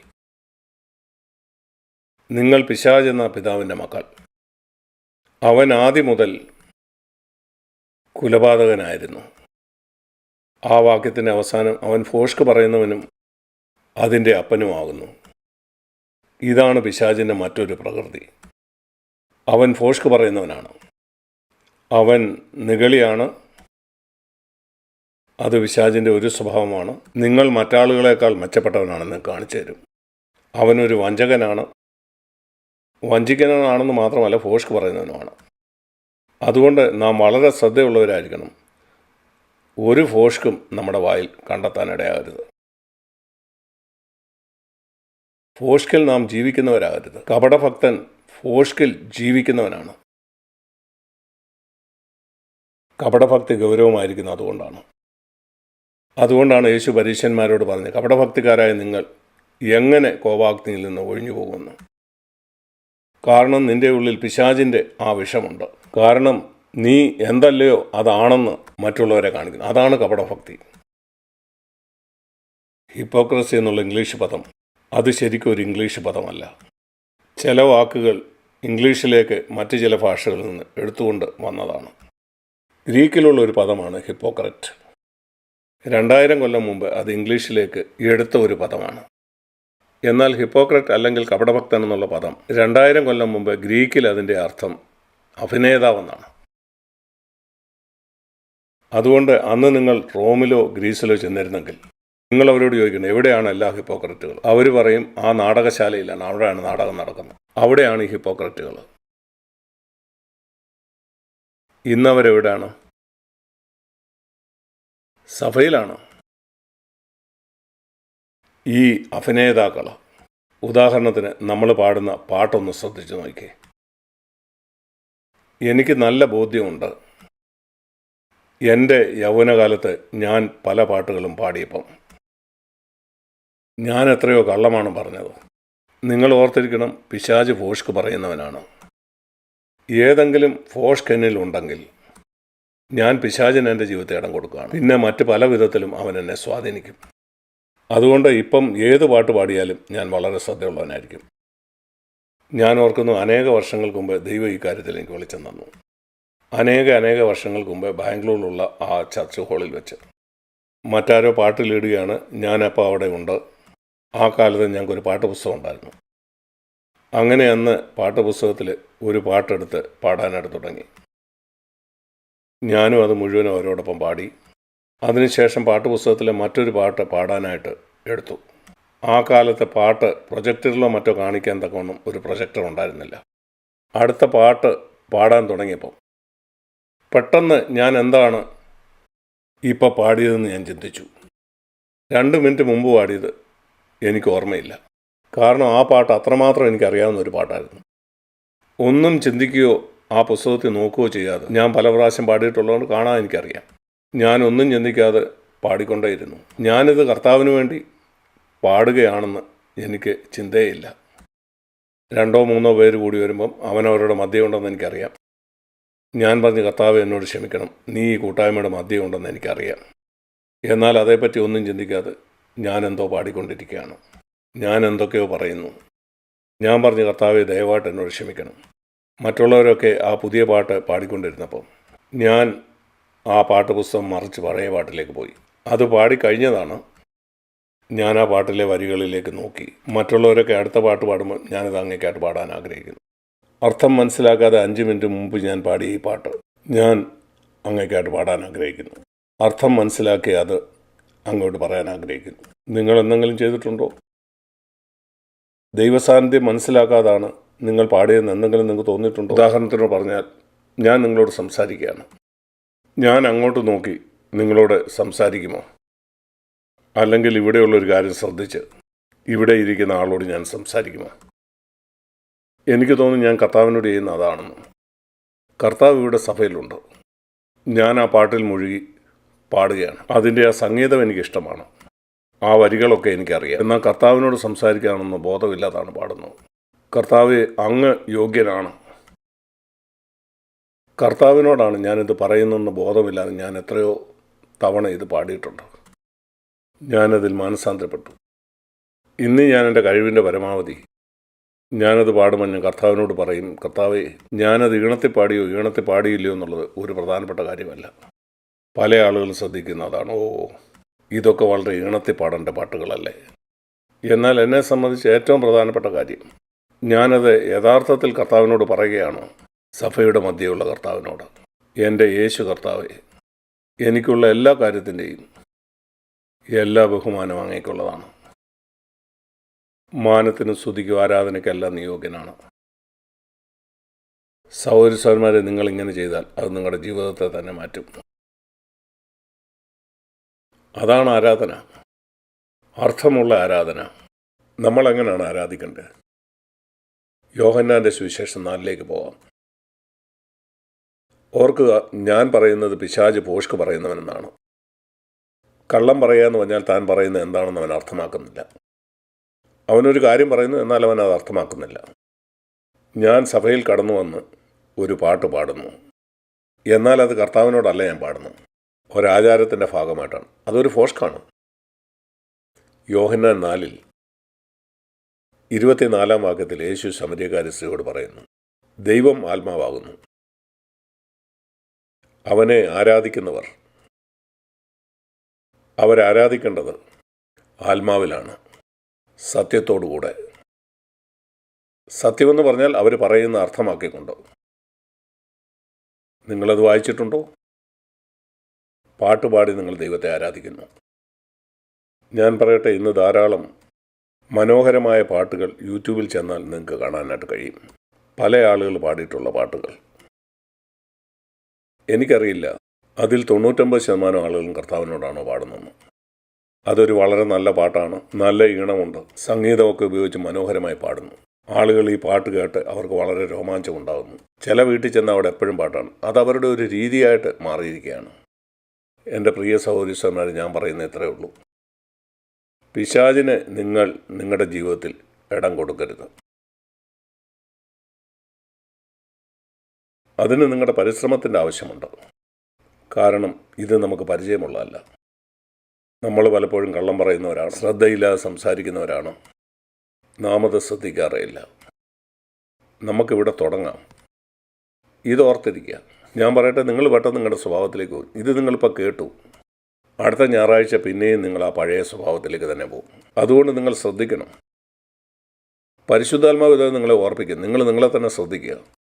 ബുധനാഴ്ച നീ എന്താ കേട്ടത്? നിങ്ങൾ സത്യം സംസാരിക്കുക. 2-3 പേര് കൂടുന്നിടത്ത് താൻ ഉണ്ടെന്നാണ് യേശു നമ്മളോട് പറഞ്ഞത്. നിങ്ങളുടെ സഭായോഗത്തിൽ അവനില്ലെങ്കിൽ നിങ്ങൾ ആ സഭയിലേക്ക് പോകാനേ പാടില്ല. അതാണ് ശരി. കർത്താവില്ലാത്തൊരു സഭയിൽ നിങ്ങൾ എന്തിനാ പോകുന്നത്? എന്നാൽ കർത്താവിനെ ആരാധിക്കാൻ ആഗ്രഹിക്കുന്ന ഒരു കൂട്ടത്തിൽ ചെല്ലുമ്പം കർത്താവ് നിങ്ങളുടെ മധ്യമുണ്ട്. അവിടെ അവനെ ആരാധിക്കുക. ഇവിടെ പറയുന്നത് സത്യത്തിൽ അവനെ ആരാധിക്കണമെന്നാണ്. സത്യമെന്ന് പറഞ്ഞാൽ നീ പറയുന്നത് എന്താണെന്ന് അർത്ഥമാക്കി നീ പറയണം. അത്രേ ഉള്ളൂ. ഈണമുണ്ടായിരിക്കണമെന്ന് അവൻ പറയുന്നില്ല. ഈണത്തോടെ മറ്റുള്ളവരോട് ചേർന്ന് പാടുന്നത് നിശ്ചയമായിട്ടും നല്ലതാണ്. എന്നാൽ ആ പാട്ടിൻ്റെ ഈണം കർത്താവിന് ഒട്ടും ഒരു വിഷയമല്ല. നീ അർത്ഥമാക്കി അത് പാടുന്നുവെന്ന് കർത്താവ് നോക്കുന്നുള്ളൂ. എനിക്ക് നന്നായി പാട്ട് പാടാൻ അറിയില്ല, എന്നാൽ ഞാൻ പറയുന്ന അർത്ഥമാക്കി പറയാൻ ആഗ്രഹിക്കും. ഞാൻ പറയട്ടെ, അതാണ് സ്വർഗത്തിൽ വ്യക്തമായിട്ട് കേൾക്കുന്നത്. ആ പാട്ടിൻ്റെ ഈണത്തെക്കാളധികം വളരെ വളരെ പ്രധാനപ്പെട്ടതാണ്. സത്യത്തിൽ ദൈവത്തെ ആരാധിക്കുന്നവരെയാണ് അവൻ കാണാൻ ആഗ്രഹിക്കുന്നത്. ഞാൻ പറയും, എൻ്റെ സ്വർഗീയ പിതാവേ, അതുമാത്രമാണ് കേൾക്കാൻ നീ ആഗ്രഹിക്കുന്നതെങ്കിൽ, കൂടി വരുന്ന എല്ലാവരുടെയും ചിന്ത അതിൻ്റെ ഈണമനുസരിച്ച് പാടണമെന്നാണെങ്കിൽ, നിൻ്റെ ഹൃദയത്തിന് സന്തോഷം പകരാൻ ഞാൻ ഒരാൾ മാത്രമേ ഉള്ളെങ്കിലും, സഭയുടെ ആ കൂടിവരവിൽ ആ വരികൾ അർത്ഥമാക്കിക്കൊണ്ട് പാടാൻ എനിക്ക് നന്നായിട്ട് അറിയില്ലെങ്കിലും, ശരിയായിട്ട് എനിക്ക് പാടാൻ അറിയില്ലെങ്കിൽ ശബ്ദം താഴ്ത്തി എനിക്ക് പാടാം. അങ്ങനെ മറ്റുള്ളവരുടെ ഈണത്തെ ഞാൻ തടസ്സപ്പെടുത്തത്തില്ല. എന്നാൽ ഹൃദയത്തിൽ ഞാനത് അർത്ഥമാക്കും. എങ്കിൽ ദൈവം നിൻ്റെ പാട്ടാണ് ശ്രദ്ധിക്കുന്നത്. വളരെ ഈണത്തോടെ മനോഹരമായിട്ട് പാടുന്ന മറ്റുള്ള ആളുകളെക്കാൾ. നീ ഇത് മനസ്സിലാക്കിയിട്ടുണ്ടോ? ഞാനങ്ങനെ പ്രതീക്ഷിക്കുന്നു. ഈ കാര്യങ്ങളെല്ലാം തന്നെ ഞാൻ ആദ്യം പറഞ്ഞതിന് ബന്ധപ്പെടുത്തിയാണ്. പിശാചിന് നിങ്ങൾ ഇടം കൊടുക്കരുത്. അവൻ ഫോഷ്കാണ്, അവൻ വഞ്ചകനാണ്. ഇനിയും പലതുമുണ്ട്. നമുക്ക് വെളിപ്പാട് പുസ്തകം 12-ാം അധ്യായത്തിലേക്ക് വന്നാൽ 9-ാം വാക്യത്തിൽ നാം കണ്ടു, അവൻ മുഴു ലോകത്തെയും തെറ്റിക്കുന്ന വഞ്ചകനാണ്. അവനങ്ങനെ ചെയ്യുന്നത് ഫോഷ്ക്ക് പറഞ്ഞുകൊണ്ടാണ്. അതുകൊണ്ട് നാം നമ്മുടെ സംസാരത്തെ ശ്രദ്ധിക്കണം. നിങ്ങൾക്ക് അറിയാമോ, നമുക്കറിയാവുന്ന എല്ലാ കാര്യവും മറ്റുള്ളവരോട് നമ്മൾ പറയണ്ട. സത്യം സംസാരിക്കുക എന്ന് പറഞ്ഞാൽ എനിക്കറിയാവുന്ന എല്ലാം എല്ലാവരോടും പറയണമെന്നല്ല. ചില കാര്യങ്ങൾ എനിക്ക് പറയണ്ട, ക്ഷമിക്കണം, എനിക്കിതിന് ഉത്തരം പറയാൻ കഴിയില്ല. എനിക്കറിയാവുന്ന ഒരു കാര്യത്തെപ്പറ്റി ഒരാൾ എന്നോട് ചോദിക്കുകയാണെന്ന് കൂട്ടു, മറ്റൊരാൾ അറിയേണ്ട കാര്യമല്ല, ഞാൻ അതിന് മറുപടി പറയത്തില്ല. അതിന് മറുപടി പറയണ്ട എന്നാൽ ഞാനൊരു കള്ളം പറയേണ്ട ആവശ്യമില്ല. ഞാൻ ഓർക്കുന്നു, ഒരിക്കൽ ബാംഗ്ലൂരിൽ ഞാനായിരിക്കുമ്പം ഒരു കമ്പനിയിൽ അതിൻ്റെ ബോസിൻ്റെ സെക്രട്ടറി ആയിരിക്കുന്ന ഒരാൾ എന്നോട് ചോദിച്ചു, സാക് ബ്രദറെ, ഞാൻ എൻ്റെ ബോസിന് കൂടെ ഓഫീസിലിരിക്കുമ്പോൾ അവിടെയുള്ള ഫോൺ അടിക്കുന്നു. പണ്ട് കാലത്ത് എടുത്തിട്ട് വയ്ക്കുന്ന പഴയ കാലത്തെ ടെലഫോണാണ്. എൻ്റെ ബോസ് എന്നോട് പറയുകയാണ്, ആ ഫോണെടുത്ത് ഞാനുണ്ടോയെന്ന് ചോദിച്ചാൽ ഇല്ലെന്ന് പറയുക. ഈ സഹോദരൻ എന്നോട് ചോദിച്ചു, ഇവിടെ ഞാൻ എന്ത് ചെയ്യണം? ബോസ് പറയാണ്, ഇന്നാരാണെങ്കിൽ ഞാനിവിടെ ഉണ്ടോയെന്ന് ചോദിച്ചാൽ ഞാനിവിടെ ഇല്ലെന്ന് നീ പറയുക. സാക് ബ്രദർ, ഇവിടെ ഞാൻ എന്ത് ചെയ്യണം? ഞാനൊരു കള്ളം പറയണോ? ഞാൻ പറഞ്ഞു, ഞാൻ പറയാം, നീ ആ ഫോൺ എടുക്കുക. ഭൂമിയിലുള്ള എല്ലാ കാര്യത്തിനും ഒരു പരിഹാരമുണ്ട്, അതിനുള്ള ജ്ഞാനം ദൈവം നിനക്ക് തരും. ഞാൻ പറഞ്ഞു, ഫോൺ എടുക്കുക. നിങ്ങളുടെ മേലധികാരി നിങ്ങളോട് പറഞ്ഞ ആ ആളാണ് ഫോൺ വിളിക്കുന്നതെങ്കിൽ അവൻ ചോദിക്കുന്ന, നിൻ്റെ ബോസ് അവിടെ ഉണ്ടോ? ഫോൺ താഴെ വയ്ക്കുക. മറുപടി പറയണ്ട, ഫോൺ താഴെ വയ്ക്കുക. കട്ടായി പോയെന്ന് അവൻ വിചാരിക്കും. പിന്നെയും ബെല്ലടിക്കും. അപ്പം നിൻ്റെ മേലധികാരിയോട് പറയുക, സാറേ, ഞാനൊരു ക്രിസ്ത്യാനാണ്, ദയവായി എന്നോട് കള്ളം പറയാൻ പറയരുത്, ദയവായിട്ട് മറ്റാരോടെങ്കിലും പറയാം. അവൻ പിന്നെയും ഇപ്പോൾ വിളിക്കും. അവൻ പറഞ്ഞു, സഹോദരൻ, അങ്ങനെ ചെയ്താൽ എനിക്ക് എൻ്റെ ജോലി പോകും. നരകത്തിൽ പോകുന്നതിനേക്കാൾ നിൻ്റെ ജോലി പോകുന്നതാണ് എനിക്ക് നല്ലത്. നിങ്ങൾക്ക് എന്ത് തോന്നുന്നു? നരകത്തിൽ പോകാതിരിക്കുന്നതല്ലേ നല്ലത്? ദൈവത്തെ പ്രസാദിപ്പിക്കുന്നതല്ലേ നിൻ്റെ ജോലി പോകുന്നതിനേക്കാൾ നിനക്ക് നല്ലത്? നരകത്തിൽ പോകുന്ന മറക്കുക. നരകമല്ല എന്നെ ഭയപ്പെടുത്തുന്നു. എന്നെ ശരിക്കും ഭയപ്പെടുത്തുന്നത് എനിക്ക് വേണ്ടി കുരിശിൽ മരിച്ച കർത്താവിനെ ഒരു ഫോഷ്ക്ക് പറഞ്ഞ് അവനെ അവമാനിക്കുന്നതാണ്. എനിക്കവനെ പ്രസാദിപ്പിക്കണം. എൻ്റെ രക്ഷ അതാണ്. ന്യായവിധിയിൽ അകപ്പെടുമോ എന്നുള്ളതല്ല എൻ്റെ ഭയം. അതേക്കുറിച്ച് എനിക്ക് ഭയമില്ല. നരകത്തിൽ പോകുമെന്നല്ല ഞാൻ ഭയപ്പെടുന്നത്. ഞാൻ അവനെ ദുഃഖിപ്പിക്കുമോ എന്നുള്ളതാണ് എൻ്റെ ഭയം. ദൈവം എന്നെ മുറിപ്പെടുത്തുമെന്നല്ല, അതെനിക്ക് ഒട്ടുമില്ല. എൻ്റെ ഭയം എൻ്റെ രക്ഷകൻ്റെ ഹൃദയത്തെ ഞാൻ വേദനിപ്പിക്കുമെന്നാണ്, അവന് ഇഷ്ടമില്ലാത്ത ഒരു കാര്യം ചെയ്തുകൊണ്ട്. ഞാൻ അവനോട് പറഞ്ഞു, നിൻ്റെ ജോലി നഷ്ടപ്പെടുമെന്ന് നീ ഭയപ്പെടേണ്ട, ദൈവം നിനക്ക് മെച്ചപ്പെട്ട ജോലി തരും. നിങ്ങളത് വിശ്വസിക്കുന്നോ? ഞാൻ നേവിയിൽ ജോലി ചെയ്യുന്ന കാലത്ത് ഞാൻ ഇതാണ് വിശ്വസിച്ചത്. എല്ലാ ബോട്ടുകളുടെയും നിയന്ത്രണം എനിക്കായിരുന്നു. അന്ന് ഇന്ത്യയിലുള്ള ആ നേവൽ ബേസിൽ. അന്ന് ഞാൻ 23 വയസ്സുള്ള ഒരു ചെറുപ്പക്കാരനാണ്, കർത്താവിന് വേണ്ടി പൂർണ്ണമായിട്ട് സമർപ്പിക്കപ്പെട്ട ഒരാൾ. അവിടെ ഉള്ള സീനിയർ ഓഫീസർമാർക്ക് ഈ ബോട്ട് ഉപയോഗിക്കാൻ കഴിയും, ഒരു പിക്നിക്കിനോ മറ്റോ ഫാമിലിയോട് കൂടെ പോകാൻ. എന്നാൽ ആ ബോട്ടിൽ ഡീസൽ അടിക്കാൻ അവർ പണം ചെലവഴിക്കണം. എന്നാൽ കമാൻഡിംഗ് ഓഫീസറായിരിക്കുന്ന ക്യാപ്റ്റൻ ഇത് ഉപയോഗിച്ചാൽ അവൻ ഡീസലിൻ്റെ ബില്ല് കൊണ്ടുവരികയില്ല. അവനൊരു പിക്നിക്കിന് പോയാലും അവന് എഴുതി വെക്കും അതിനുള്ള ആ ഫോമിൽ ആ തുറമുഖം പരിശോധിക്കാനായിട്ട് അവൻ പോയതാണോ എന്നോ മറ്റോ. അപ്പോൾ അവന് ഡീസൽ അടിക്കേണ്ട ആവശ്യമില്ല. ഞാൻ ആ ബോട്ട് ഓഫീസറായിരുന്നപ്പം എനിക്കറിയാമായിരുന്നു എനിക്ക് അങ്ങനെ ഒരു കള്ളം പറയാൻ കഴിയില്ല. അവന് തുറമുഖം നോക്കാൻ പോയതല്ല, അവനൊരു പിക്നിക്കിന് പോയതാണ്. ഞാൻ അവന് ബില്ല് അയച്ചു. ആദ്യമായിട്ടാണ് അവന് ഇങ്ങനെ ഒരു ബില്ല് കിട്ടുന്നത് ഈ ബോട്ട് ഉപയോഗിച്ചതിന്. അവനൊരു വലിയ അധികാരിയായതുകൊണ്ട് അവൻ നേരെ വന്ന് എന്നോട് സംസാരിച്ചില്ല. അവൻ ജൂനിയർ കമാൻഡറെ എൻ്റെ അടുക്കിലേക്ക് അയച്ചു. പോയി ലെഫ്റ്റനൻറ്റ് പുന്നനോട് ചോദിക്കുക, എന്തുകൊണ്ടാണ് നീ ബില്ല് അയച്ചത്?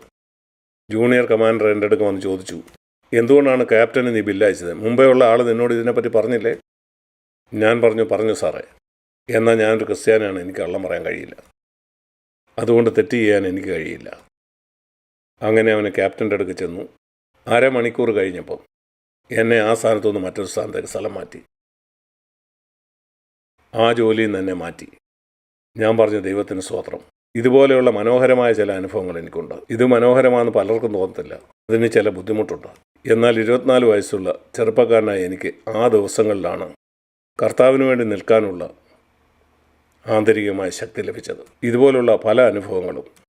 അതിനുശേഷം ഒരു നാൾ കർത്താവ് പറഞ്ഞു, ഓക്കെ, നിൻ്റെ ശുശ്രൂഷക്കാരൻ നീ യോഗ്യനാണ്, നിൻ്റെ ജോലി വിടുക, പുറത്ത് വന്ന് എന്നെ സേവിക്കാൻ ഞാൻ നിന്നെ ഉപയോഗിക്കും. നന്ദി കർത്താവ്. ഇന്ന് ഞാൻ തിരിഞ്ഞു നോക്കുമ്പോൾ എത്ര മഹത്തായ സന്തോഷമാണ് കഴിഞ്ഞ 57 കൊല്ലമായിട്ട് അങ്ങേ സേവിപ്പാൻ എന്നെ നീ ഇടയാക്കിയത്. എന്നാൽ അന്ന് ഞാൻ പിശാചിന് എൻ്റെ ജീവിതത്തിൽ ഇടം കൊടുത്തിരുന്നെങ്കിൽ എനിക്കൊരിക്കലും ഇത് ലഭിക്കുമായിരുന്നില്ല. ആരെയെങ്കിലും പ്രസാദിപ്പിക്കാനായിട്ട് ഒരു ഫോഷ്ക്ക് ചെയ്തിരുന്നെങ്കിൽ, എൻ്റെ ജോലി സംരക്ഷിക്കാൻ വേണ്ടി, എൻ്റെ ജോലി നഷ്ടപ്പെടുമോയെന്ന് കരുതി ഞാൻ അങ്ങനെ ചെയ്തിരുന്നെങ്കിൽ, എൻ്റെ ജോലി എനിക്ക് സംരക്ഷിക്കാൻ കഴിയും, പണമുണ്ടാക്കാം, പ്രമോഷൻ കിട്ടാം, എന്നാൽ എൻ്റെ ജീവിതം കൊണ്ട് ദൈവം ചെയ്യാൻ ആഗ്രഹിച്ച കാര്യം ഞാൻ നഷ്ടപ്പെടുത്തിയേനെ. ഞാൻ ചിന്തിക്കുന്ന ആളുകൾ നിത്യതയിൽ ചെന്ന് അവരുടെ ജീവിതത്തിലേക്ക് തിരിഞ്ഞു നോക്കുമ്പോൾ അവർക്ക് മനസ്സിലാവും, അവരിൽ കൂടെ ദൈവം ചെയ്യാൻ ആഗ്രഹിച്ച പല കാര്യങ്ങളും അവർ ഫോഷ്ക്ക് പറഞ്ഞ് പിശാചിന് ഇടം കൊടുത്തുകൊണ്ട് ദൈവത്തെ പ്രസാദിപ്പിക്കാതെ അവർ മനുഷ്യനെ ഭയന്ന് ജീവിച്ചു. അവർ ഒരു ക്രിസ്ത്യാനിയായി ജീവിക്കും. നിനക്കൊരു ക്രിസ്ത്യാനി ആയിരിക്കാം, എന്നാൽ എൻ്റെ ശുശ്രൂഷ എനിക്ക് നിന്നെ ഏൽപ്പിക്കാൻ കഴിയില്ല, അതിന് നീ യോഗ്യനല്ല. നിങ്ങൾക്കറിയാമല്ലോ, ഈ ലോകത്തിൽ ഒരാളെ ഒരു പ്രധാനപ്പെട്ട ജോലി ഏൽപ്പിക്കാൻ ആദ്യം അതിന് യോഗ്യനാണോ എന്ന് അവരവനെ പരിശോധിച്ച് നോക്കും.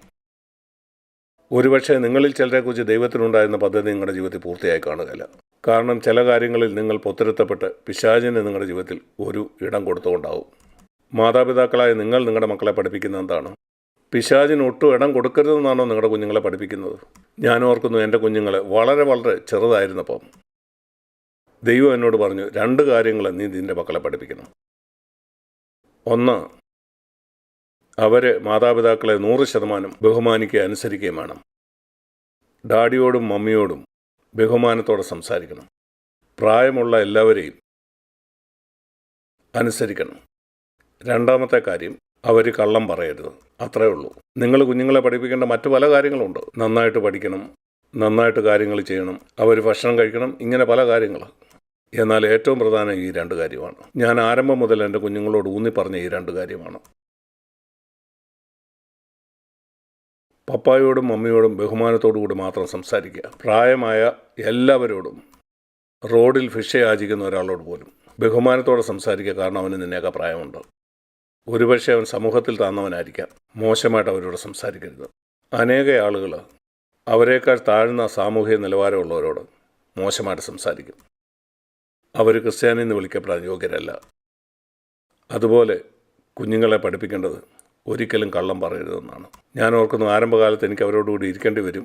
ഞാൻ ചോദിക്കും, നീ ഇത് ചെയ്തോ, നീ ഇത് ചെയ്തോ. അവരിങ്ങനെ ഒളിച്ചു കളിക്കും. ഞാൻ പറയും, സത്യം പറയുന്നവരെ നിന്നെ വിടത്തില്ല. കാരണം എൻ്റെ കുഞ്ഞുങ്ങൾ പിശാചിന് ഇടം കൊടുക്കാൻ ഞാൻ ആഗ്രഹിക്കുന്നില്ല.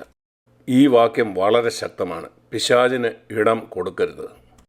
ശരി, വെളിപ്പാട് 12 പറയുന്ന മറ്റൊരു കാര്യം, അത് കാണുന്നത് 10ാം വാക്യത്തിലാണ്. വെളിപ്പാട് 12:10. ഇപ്പോൾ നമ്മുടെ ദൈവത്തിൻ്റെ ശക്തിയും രക്ഷയും രാജ്യവും അവൻ്റെ ക്രിസ്തുവിൻ്റെ ആധിപത്യവും തുടങ്ങിയിരിക്കുന്നു. ഇവിടെ പിശാചിൻ്റെ മറ്റൊരു പേര് നമുക്ക് കാണാം. അവൻ നിഗളിയാണ്, അവൻ ഫോഷ്ക്ക് പറയുന്നവനാണ്, അവനൊരു വഞ്ചകനാണ്. അവനെ ഇവിടെ വിളിക്കുന്നത് അപവാദി എന്നാണ്. ലോകത്തെക്കുറിച്ചല്ല അവൻ അപവാദം പറയുന്നു. ലോകം അവൻ്റെ മടിയിലാണ്. അവൻ അപവാദം പറയുന്ന വിശ്വാസികളെയാണ്, യേശുവിൻ്റെ സഹോദരന്മാരെയാണ് പ്രത്യേകിച്ച് അവൻ കുറ്റപ്പെടുത്തുന്നത്. ഒരു കാര്യത്തിൽ അല്ലെങ്കിൽ മറ്റൊരു കാര്യത്തിൽ വിശ്വാസികളെ കുറ്റപ്പെടുത്തുന്നു. അവൻ എപ്പോഴൊക്കെയാണത് ചെയ്യുന്നത്? 10ാം വാക്യത്തിൻ്റെ അവസാന ഭാഗം. രാവും അതുപോലെ പകലും. രാവും പകലും പ്രവർത്തിക്കുന്ന ഒരാൾ പൂർണ്ണ സമയം പ്രവർത്തിക്കുന്ന ഒരാളാണ്. ക്രിസ്ത്യാനികളുടെ ഇടയിൽ പറയുന്ന ഒരു പദമാണ് പൂർണ്ണ സമയ സുവിശേഷകൻ. യഥാർത്ഥത്തിൽ പൂർണ്ണ സമയം പ്രവർത്തിക്കുന്ന പിശാചാണ്. അവൻ പൂർണ്ണ സമയം മറ്റുള്ളവരെക്കുറിച്ച് അപവാദം പറയുകയാണ് ചെയ്യുന്നത്, പ്രത്യേകിച്ച് വിശ്വാസികളുടെ. അതിനർത്ഥം അവനും അവൻ്റെ ഭൂതങ്ങളും എപ്പോഴും ചുറ്റുപാടും നോക്കിക്കൊണ്ടിരിക്കുകയാണ്. അവൻ പറയും, ഓ, ദൈവത്തോടാണ് ഈ അപവാദം പറയുന്നത്. 10ാം വാക്യത്തിൽ നമുക്ക് കാണാം. ദൈവത്തോട് അപവാദം പറയുകയാണ്, കർത്താവേ, നിൻ്റെ മകൻ ആ ചെയ്യുന്നത് കണ്ടോ? നോക്കൂ, അവൻ ദൈവത്തോട് അപവാദം പറയുകയാണ്. നീ കണ്ടോ, നിൻ്റെ ഈ മകൻ, അവൻ ഞായറാഴ്ച വന്ന് എത്ര മനോഹരമായ പാട്ടാണ് പാടുന്നത്, ഇപ്പോൾ അശ്ലീല ചിത്രം കണ്ടുകൊണ്ടിരിക്കുന്നു. നീ ഇതേപ്പറ്റി എന്തു പറയുന്നു? അശ്ലീല ചിത്രം കാണുന്ന വിശ്വാസികൾ ആരും അവരെ കാണുന്നില്ലെന്ന് ചിന്തിക്കുന്നു. കതക് പൂട്ടിയിരിക്കുകയാണ്. സഹോദര, നിന്റെ പിന്നിൽ നിന്ന് 1000 ഭൂതങ്ങൾ സന്തോഷത്തോടെ നീ അത് കാണുന്നത് നോക്കിക്കൊണ്ടിരിക്കുകയാണ്. സന്തോഷത്തോടെ ആഹ്ലാദിക്കുകയാണ്. അശ്ലീല ചിരിയോടെ ദൈവ പൈതലെന്ന് പറയുന്ന ഇവനെ എനിക്ക് കിട്ടി. അവൻ്റെ മനസ്സ് ഞാൻ കളങ്കിതമാക്കി, അശുദ്ധി കൊണ്ട് നിറച്ചു. അവൻ സഭയിൽ പോകുമ്പോൾ വിശുദ്ധനാണെന്ന് ചിന്തിച്ച് പാട്ടൊക്കെ മനോഹരമായി പാടുന്നു. അനേക ഭൂതങ്ങൾ സന്തോഷത്തോടുകൂടെ ചിരിക്കുകയാണ്. പിശാച് ദൈവത്തോട് പറയും, ഇത് നിന്റെ പൈതലാണോ? ഇവൻ എന്താ കണ്ടുകൊണ്ടിരിക്കുന്നത്? ബൈബിൾ വായിക്കാനാണ്ട് അവന് ഇത്രയും സമയമില്ല, എന്നാൽ ഈ ചവറെല്ലാം അവൻ കണ്ടുകൊണ്ടിരിക്കുകയാണ്. അതാണ് നിരന്തരം അവൻ ചെയ്തുകൊണ്ടിരിക്കുന്നത്. ഇതിന് നേരെ എതിരായ കാര്യം ഞാൻ നിങ്ങളെ കാണിക്കാം. എബ്രായ ലേഖനത്തിൽ 7-ാം അധ്യായത്തിൽ, എബ്രായർ 7-ാം അധ്യായം അതിൻ്റെ 24-25 വാക്യങ്ങൾ യേശുവിനെ പറ്റിയാണ് പറയുന്നത്. അവൻ സ്വർഗത്തിലാണ്. അതുകൊണ്ട് താൻ മുഖാന്തരമായി ദൈവത്തോട് അടുത്തു വരുന്നവർക്ക് വേണ്ടി പക്ഷവാദം ചെയ്യുവാൻ സദാ ജീവിക്കുന്നവനാകയാൽ അവരെ പൂർണ്ണമായി രക്ഷിപ്പാൻ അവൻ പ്രാപ്തനാകുന്നു. എന്താണ് അവൻ ചെയ്തുകൊണ്ടിരിക്കുന്നത്? നിരന്തരം പക്ഷവാദം ചെയ്തുകൊണ്ടിരിക്കുകയാണ്. 24 മണിക്കൂർ യേശു എന്താ ചെയ്യുന്നത്? പ്രാർത്ഥിച്ചുകൊണ്ടിരിക്കുകയാണ്. 24 മണിക്കൂറും പിശാച് എന്താ ചെയ്യുന്നത്? അപവാദം പറയുക. ഈ 2 ശുശ്രൂഷകളെ പറ്റി ചിന്തിച്ചു നോക്കിയേ. പിശാച് എപ്പോഴും മുകളിലോട്ട് പോകാൻ ആഗ്രഹിക്കുന്നു. യേശു എപ്പോഴും താഴേക്ക് വരുന്നു. തന്നെ താഴ്ത്തുന്നു. മറ്റേത് തന്നെ എപ്പോഴും ഉയർത്തിക്കൊണ്ടിരിക്കുന്നു. ഇതുപോലെ തന്നെ ഈ 2 ആത്മാക്കളും പ്രവർത്തിക്കുന്നു. പിശാച് എപ്പോഴും ആരുടെയെങ്കിലും കുറ്റം കാണാൻ ആഗ്രഹിക്കുന്നു. ആരെയെങ്കിലും നോക്കി അവരുടെ കുറ്റം കണ്ടെത്തുന്നു. ഇതുപോലെയുള്ള വിശ്വാസികളുമുണ്ട്, വളരെ സൂക്ഷ്മമായ കണ്ണുള്ളവർ. ആളുകളെ നോക്കിയിട്ട് പറയും, ഓ, ആ സഹോദരി ധരിച്ചിരിക്കുന്ന വസ്ത്രം കണ്ടോ, നോക്കൂ, അതിലൊരു സഫ്യതയില്ല. അപവാദം പറയാണ്, നോക്കൂ, ആ മനുഷ്യൻ എന്താ ചെയ്തുകൊണ്ടിരിക്കുന്നത്. അവർ സഭയിൽ പോയി ദൈവത്തെ ആരാധിക്കുന്നു, എന്നിട്ട് ആരുടെയൊക്കെ എങ്കിലും കുറ്റം കണ്ടെത്തുന്നു. അവിടെ അവർ കാണുന്ന ഏതെങ്കിലും ഒരു സഹോദരൻ്റെയോ സഹോദരിയുടെയോ. ചിന്തിച്ച് നോക്കൂ, സഭയിൽ പോയി എന്തായി ചെയ്യുന്നു. എന്നാൽ മറുപുറത്ത് യേശു രാവും പകലും എന്നേക്കും ജീവിക്കുക എന്ന് പറഞ്ഞാൽ ആഴ്ചയുടെ 7 ദിവസവും 24 മണിക്കൂറും പക്ഷവാദം ചെയ്യുക എന്ന് പറഞ്ഞാൽ പ്രാർത്ഥിക്കുന്നു. ഇതൊന്ന് ചിന്തിച്ച് വയ്ക്കുക. ഒരു സഹോദരനോ ഒരു സഹോദരി ഒരു തെറ്റ് ചെയ്യുന്നു, തൻ്റെ മനസാക്ഷിക്കെതിരായി. പിശാച് പെട്ടെന്ന് തന്നെ പറയും, ദൈവമേ, ഇവനെന്താ ചെയ്യുന്നു നോക്കി. യേശു പെട്ടെന്ന് അവന് വേണ്ടി പ്രാർത്ഥിക്കും. ഇത് 2 തരത്തിലുള്ള ശുശ്രൂഷയാണ്. പിശാച് മുകളിലോട്ട് പോകാൻ ആഗ്രഹിക്കുന്നു, യേശു താഴോട്ട് വരുന്നു. പിശാച് കുറ്റപ്പെടുത്തുന്നു, യേശു പ്രാർത്ഥിക്കുന്നു. ഈ 2 കാര്യത്തിനും ഇടയിൽ ഞാൻ നിൽക്കുന്നു. ഇതിൽ ഏതാണ് ഞാൻ തിരഞ്ഞെടുക്കേണ്ടത്? ഞാൻ മുകളിലേക്ക് പോകുമോ താഴേക്ക് പോകുമോ? ഞാൻ അവനെ കുറ്റപ്പെടുത്തുമോ അതോ ഞാൻ അവന് വേണ്ടി പ്രാർത്ഥിക്കുമോ? ഈ കാര്യം നിങ്ങൾ ശ്രദ്ധിക്കുന്നവനാണെങ്കിൽ പിശാചിന് നിങ്ങളിൽ ഇടം കിട്ടില്ല. പിശാചിന് നിങ്ങളുടെ ജീവിതത്തിൽ ഇടം കൊടുക്കരുത്. പിശാചിൻ്റെ ഈ തന്ത്രത്തെപ്പറ്റി നമുക്ക് ദൈവവചനത്തിൽ ദൈവം മുന്നറിയിപ്പ് നൽകുന്നുണ്ട്. അതുകൊണ്ട് നിങ്ങൾ ഈ കാര്യത്തിൽ സൂക്ഷ്മതയുള്ളവനാണെങ്കിൽ നിങ്ങൾക്ക് ഇതിൽ നിന്ന് രക്ഷപ്പെടാൻ കഴിയും. അങ്ങനെ കർത്താവിൻ്റെ സഭയിൽ നിങ്ങൾക്ക് ഒരു ശുശ്രൂഷ ഉണ്ടാവും. പൗലോസ് സഭയ്ക്ക് വേണ്ടി എഴുതുമ്പം അവൻ അവർക്ക് വേണ്ടി പ്രാർത്ഥിക്കുന്നതെന്ന് പറയാറുണ്ട്. അവൻ യേശുവിനോട് തോളോട് തോൾ ചേർന്ന് നിൽക്കുകയായിരുന്നു. ഞാൻ ദൈവവചനത്തിലെ മറ്റൊരു വാക്യം കൂടെ നിങ്ങൾക്ക് കാണിച്ചു തരാം. നിങ്ങളിൽ ചിലർക്കിതറിയാം. സക്കറിയ പുസ്തകത്തിൽ നിന്ന് ഞാൻ മുമ്പ് ഇത് പലതവണ പറഞ്ഞിട്ടുള്ളതാണ്. ഇനി 1000 പ്രാവശ്യം കൂടെ പറയാനും എനിക്ക് മടിയില്ല. കാരണം ആളുകൾ മറക്കും. നിങ്ങളിൽ ചിലർ മുമ്പ് ഞാനിതേപ്പറ്റി പറയുന്നത് കേട്ടിട്ടുണ്ടായിരിക്കും. നിങ്ങളത് മറന്നു കാണും. സക്കറിയ പുസ്തകം 3-ാം അധ്യായം. ഈ ചെറുപ്പക്കാരനായ സക്കറിയാവിന് ദൈവം ഒരു ദർശനം കാണിച്ചു. ഈ ദർശനത്തിൽ മഹാപുരോഹിതനായ യോശുവയെ കണ്ടു. ഒരു വിശ്വാസിയുടെ ചിത്രമാണ്. ഈ മഹാപുരോഹിതനായ യോശുവ സക്കറിയാവ് 3-1 ഒരു വിശ്വാസിയുടെ ചിത്രമാണ്. എന്നാൽ സാത്താൻ അവനെ കുറ്റപ്പെടുത്താൻ അവൻ്റെ വലത്തുഭാഗത്ത് നിന്നു. കൂട്ടത്തിൽ ഞാൻ പറയട്ടെ, പഴയ നിയമം മുഴുവൻ വായിച്ചാൽ 2-3 ഇടത്തെ പിശാചിനെ നിങ്ങൾക്ക് കാണാൻ കഴിയും. പിശാചിനെ പഴയ നിയമത്തിൽ അധികം കാണാൻ കഴിയില്ല. കാരണം അന്ന് അവനെ കാൽവറിയിൽ തോൽപ്പിക്കപ്പെട്ടവനല്ലായിരുന്നു. അതുകൊണ്ട് ഇസ്രായേലിൽ നിന്ന് അവനെ ദൂരെ സൂക്ഷിച്ചിരുന്നു. എന്നാൽ അവിടെ ഇവിടെ അവനെ കാണാൻ കഴിയും. അതിലൊന്നാണിത്. ദർശനത്തിൽ അവൻ യോശുവയുടെ വലത്തുഭാഗത്ത് നിൽക്കുന്നത് കണ്ടു. യോശുവ ഒരു വിശ്വാസിയാണ്. അവനെക്കുറിച്ച് അപവാദം പറയാനാണ് പിശാച് നിൽക്കുന്നത്. എന്നാൽ കർത്താവ് അവിടെ നിൽക്കുന്നത് അവനെ സഹായിക്കാനാണ്. അവിടെ നാം വായിക്കുന്ന ദൈവം പിശാചിനെ ഫത്സിച്ചു. നിങ്ങൾ ഈ രണ്ട് ശുശ്രൂഷ കണ്ടോ? ഒന്ന് അപവാദം പറയുന്നു, മറ്റൊന്ന് പ്രാർത്ഥിക്കുന്നു. കർത്താവ് പറഞ്ഞ് ഞാൻ നിന്നെ ഫത്സിക്കുന്നു. ഇവൻ തീയിൽ നിന്ന് വലിച്ചെടുക്കപ്പെട്ട കൊള്ളിയാകുന്നു, പാപത്തിൻ്റെ തീയിൽ നിന്ന്.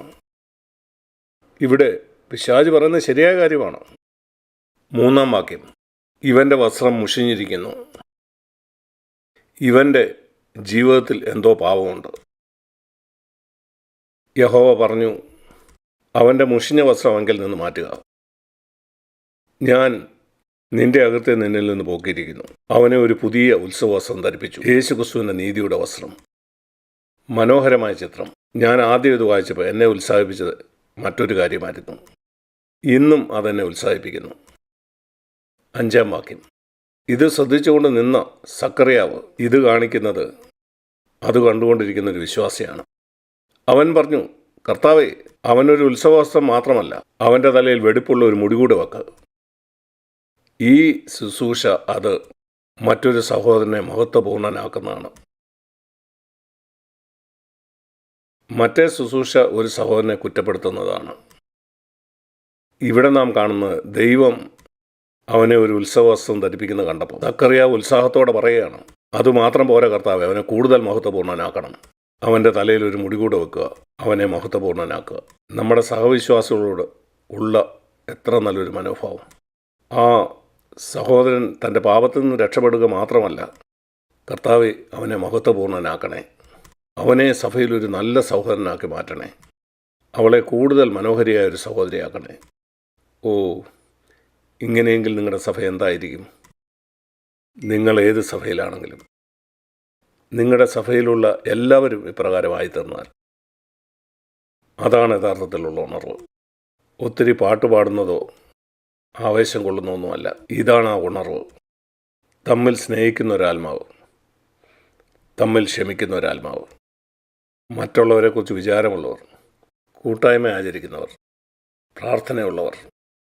അതുപോലെ കർത്താവിങ്കിലേക്ക് ഒരു വ്യക്തി ഉയർത്തി കാണിക്കുന്നവൻ. കുറ്റപ്പെടുത്തുന്നതിന് നേരെ എതിരായ ഒരു കാര്യം. പിശാചിന് നിങ്ങളുടെ ജീവിതത്തിൽ നിങ്ങളുടെ ഇടം കൊടുക്കരുത്. ഭാര്യ ഭർത്താക്കന്മാരുടെ ഇടയിൽ ഇത് സംഭവിക്കാം. മറ്റൊരാളിൽ ഒരു കാര്യം കാണുന്നു. നിന്നെ വളർത്തിക്കൊണ്ട് വന്ന പോലെയല്ല അവൻ വളർന്നു വന്നത്. നീ നിൻ്റെ വായ തുറക്കാതെ തന്നെ നിൻ്റെ ഉള്ളിൽ ഒരു കുറ്റപ്പെടുത്തലിൻ്റെ ആത്മാവാണ്. അവൾ എന്തുകൊണ്ടാണ് അങ്ങനെ ചെയ്ത്? അവൻ എന്തുകൊണ്ടാണ് അങ്ങനെ ചെയ്തു? ഞാൻ ഉത്തരം പറയാം. കാരണം അവൾ നീയല്ല, അവനും നീയല്ല. അതുകൊണ്ടാണ് ആ വ്യത്യാസം. നീ മറ്റൊരു തലത്തിലാണ് വളർന്നു വന്നത്. നീ വളർന്നു വന്ന ആ വിധമല്ല ഏറ്റവും ആത്മീയമായത്. നിൻ്റെ മാതാപിതാക്കൾ നിന്നെ എങ്ങനെ വളർത്തിക്കൊണ്ടു വന്നു അതുപോലെ നീ വളർന്നു. അവിടെ മാതാപിതാക്കൾ അവളെ വളർത്തിക്കൊണ്ടു പോലെ അവളും വളർന്നു. രണ്ടും വ്യത്യസ്തമാണ്. അപൂർണരായ രണ്ടുപേരെ വിവാഹത്തിലൂടെ കർത്താവ് ഒന്നാക്കി മാറ്റി. അത് ഈ ലോകത്തെ കാണിക്കാനാണ് അപൂർണരായ ഇവർക്ക് രണ്ടുപേർക്കും ചേർന്ന് ഒരു പൂർണ്ണതയിലെത്താൻ കഴിയുമെന്ന്. അത് ദൈവത്തിൻ്റെ പദ്ധതിയാണ്. നിൻ്റെ പങ്കാളി അതിന് തയ്യാറാകുന്നില്ലെങ്കിൽ നീ എന്ത് ചെയ്യണം? നീ നിശ്ചയമായിട്ടും നിൻ്റെ ഭാഗം ചെയ്യണം. നിൻ്റെ പങ്കാളി സഹകരിക്കാത്തതുകൊണ്ട് അത് പൂർണ്ണതയുള്ള കുടുംബജീവിതം ആയിരിക്കുകയില്ല. എന്നാൽ നീ ഒരു പൂർണ്ണതയുള്ളവനായി തീരും. പൂർണ്ണതയുള്ള കുടുംബം ഒരുപക്ഷെ സംഭവിക്കില്ലായിരിക്കും. എന്നാൽ അവൻ നിന്നെ പൂർണ്ണതയുള്ളവനാക്കും. നീ നിന്നെ തന്നെ താഴ്ത്തി കർത്താവിനോട് പറയുക, കർത്താവെ, ഇന്നു മുതൽ ഞാൻ തീരുമാനിക്കുന്നു, ഞാൻ എൻ്റെ ജീവിതത്തിൽ പിശാചിന് ഇടം കൊടുക്കുകയില്ല. ഈ ഒരു കാര്യത്തിലൂടെയും കോപം, നിഗളം, കുറ്റം പറഞ്ഞ്, കള്ളം പറഞ്ഞുകൊണ്ട്, ഇതുപോലുള്ള ഒരു കാര്യം കൊണ്ടും ഞാനതിനെ എതിർക്കുന്നത് അവിടെ മൗനമായി ഇരുന്നായിരിക്കില്ല. അതിന് നേരെ എതിര് ചെയ്തുകൊണ്ടാണ്. നിഗളത്തിൻ്റെ എതിരെന്താ? താഴ്മയോടെ ഞാൻ താഴോട്ട് പോകും. കുറ്റപ്പെടുത്തുന്നതിൻ്റെ എതിരായ കാര്യം എന്താ? പക്ഷപാതം ചെയ്യുക, പ്രാർത്ഥിക്കുക. കള്ളം പറയുന്നതിൻ്റെ എതിരെന്താ? സത്യം പറയുക. ഇതിനെ ജയിക്കാനുള്ള വഴി അതിനെതിരായിട്ട് ചെയ്യുക എന്നുള്ളതാണ്. ഞാൻ പൂർണ്ണമായിട്ടും സത്യസന്ധനായ ഒരാളായി ജീവിക്കും. എന്നാൽ സത്യം പറഞ്ഞ് മറ്റൊരാളെ മുറപ്പെടുത്തുന്ന ഒരാളായിട്ടല്ല. നോക്കൂ, യേശു പറഞ്ഞു, നിങ്ങൾ സത്യം അറിയുകയും സത്യം നിങ്ങളെ എന്താണ് സ്വതന്ത്രർ ആക്കും. ഞാൻ സത്യം മറ്റൊരാളെ കുറ്റപ്പെടുത്താനായിട്ടല്ല പറയേണ്ടത്, അവനെ സ്വതന്ത്രനാക്കാനാണ്.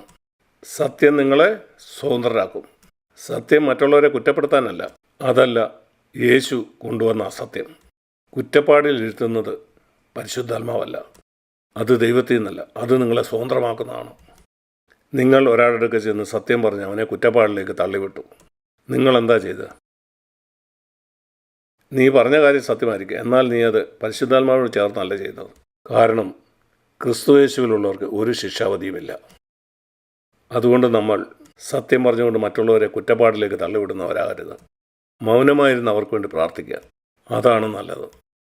ഈ കാര്യങ്ങളിലൊക്കെ നമ്മൾ ബുദ്ധിയുള്ളവരായിരുന്ന് നമ്മുടെ കുടുംബത്തെ, നമ്മൾ പ്രത്യേകിച്ച് നമ്മുടെ കുഞ്ഞുങ്ങളെ, നമുക്ക് പിശാചിന് ഇടമില്ലാത്തവരായി വളർത്തിക്കൊണ്ടുവരാൻ കഴിയും. അനേക കുഞ്ഞുങ്ങളെ തെറ്റായ രീതിയിൽ വളർത്തിക്കൊണ്ടുവരുന്നത് കാണുമ്പോൾ എനിക്ക് വളരെ ദുഃഖം തോന്നാറുണ്ട്. എന്തുകൊണ്ടാണ് അവരങ്ങനെ വളർന്നു വരുന്നത്? ഒരു തരത്തിലല്ലെങ്കിൽ മറ്റൊരു തരത്തിൽ അവരുടെ മാതാപിതാക്കൾ പിശാച് അവരുടെ വീട്ടിലേക്ക് വരാൻ അനുവദിക്കുന്നു. നാം ദൈവവചനത്തിൽ വായിക്കുന്ന പോലെ നിങ്ങളുടെ സഭ ഇങ്ങനെ ആയിത്തീരുന്നെങ്കിൽ എത്ര മനോഹരമാണ്. അവസാനമായിട്ട് മത്തായി 16-ാം അധ്യായം 18-ാമത്തെ വാക്യം. മത്തായി 16:18. യേശു ഇപ്രകാരം പറഞ്ഞു, ഞാൻ എൻ്റെ സഭയെ പണിയും, പാതാള ഗോപുരങ്ങൾ അതിനെ ഒരിക്കലും ജയിക്കയില്ല. കൂട്ടായ്മ പണിയാൻ നിങ്ങൾക്കൊരു ദാഹമുണ്ടോ?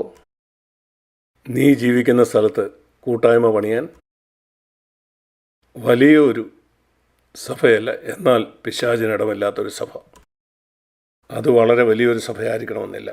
അത് കുറ്റപ്പെടുത്തലിന് ജയിക്കാൻ കഴിയാത്ത ഒരു സഭയായിരിക്കും.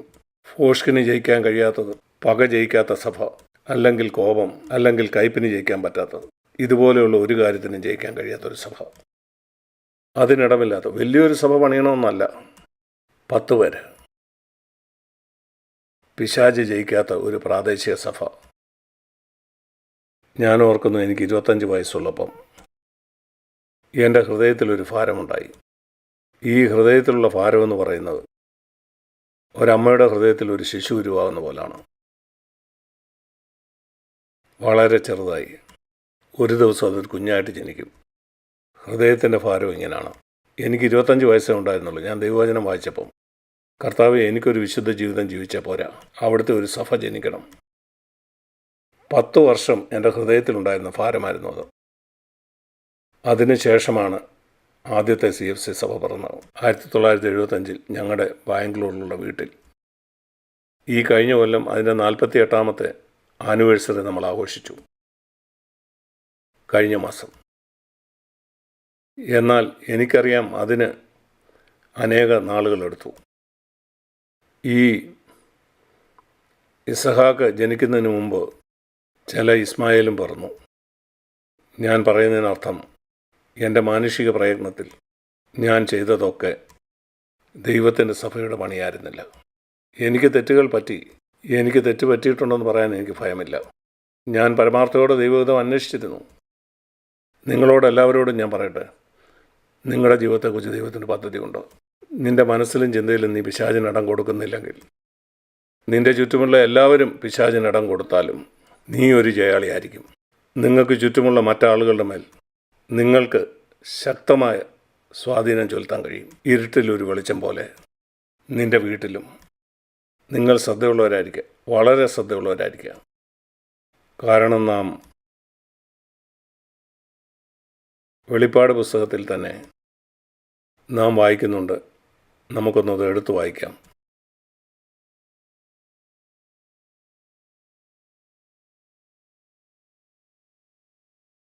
വെളിപ്പാട് പുസ്തകം 12-ാം അധ്യായം.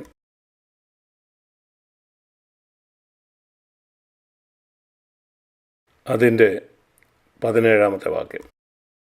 മഹാസർപ്പം സ്ത്രീയോട് കോപിച്ചു, ദൈവകൽപ്പന പ്രമാണിക്കുന്നവരും യേശുവിൻ്റെ സാക്ഷ്യം ഉള്ളവരുമായി അവളുടെ സന്തതിയിൽ ശേഷിപ്പുള്ളവരോട് യുദ്ധം ചെയ്യുവാൻ പുറപ്പെട്ടു. 12-ാം വാക്യത്തിൽ അവൻ മഹാക്രോധത്തോടെ ഇറങ്ങി വന്നു എന്നാണ് നാം കാണുന്നത്. ഇത് ചെയ്യാൻ അവൻ അങ്ങനെയാണ് വരുന്നത്. എവിടെ ജയാളികളെ കാണുമോ അവിടെ അവന് ക്രോധമുണ്ടാകും.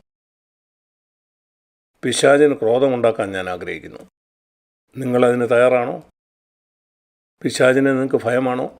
അവൻ കോപിക്കുമോ നിങ്ങൾക്ക് പേടിയാണോ? ഞാൻ പറയട്ടെ, എനിക്ക് പേടിയില്ല. കാരണം അവൻ തോൽപ്പിക്കപ്പെട്ടവനാണ്. പിശാച് കാൽവറിയിൽ തോൽപ്പിക്കപ്പെട്ടു. എൻ്റെ ജീവിതം കൊണ്ട് അവനെ കോപിപ്പിക്കാനായിട്ട് ഞാൻ വാസ്തവമായിട്ടും ആഗ്രഹിക്കുന്നു.